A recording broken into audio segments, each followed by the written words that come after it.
Good afternoon. The Timbers are in a bad place right now, as not only did they extend their winless streak to 5 games, and not only did they fail to win their first road game of the season, but they were just flat out dominated in Texas by FC Dallas.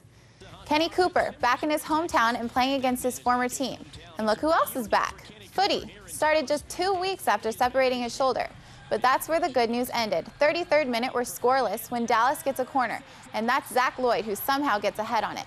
That was just the start. 6 minutes later, another corner, another goal for Dallas. This time it's the man with 2 first names, George John, with the goal. 2-0 at the half. Second half, Dallas pours it on. Breck Shea will corral the rebound and score his 7th of the year. And it's ugly as Timbers give up more goals in a game than ever before. That's a 4-0 win by Dallas. Next up, back home Saturday night against Kansas City. The Blazers' first-round draft pick arrived in Portland this week with his motivation etched in his arm.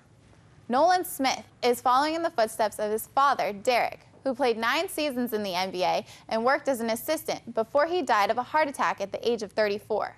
Nolan was just 8 when he lost his dad. Now he carries with him everywhere a tribute tattoo on his arm. I got that just to always be able to look down at my right arm and say, you know, he'd be playing harder or he'd have dove for that loose ball. It's a badge of honor, and it says forever watching, and Dad is forever watching. Smith and his sisters started a foundation in their father's memory to help children cope with losing a loved one. The Dew Tour has taken over the Rose Quarter, and it looks much different in its 7th go-around, the skate park indoors. One thing that's the same, defending champion Paul Rodriguez is still the border to beat heading into tomorrow's final. It's the first year of the Outdoor Skate Bowl, and the field includes Lizzie Armanto, one of just 2 women in the Dew Tour field.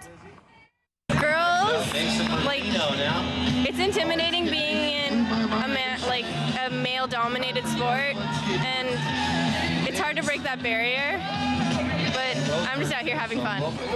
One of the men she's up against, local skater Willis Kimball of Portland. I'm Dani Klupenger, and that's your KATU Sports.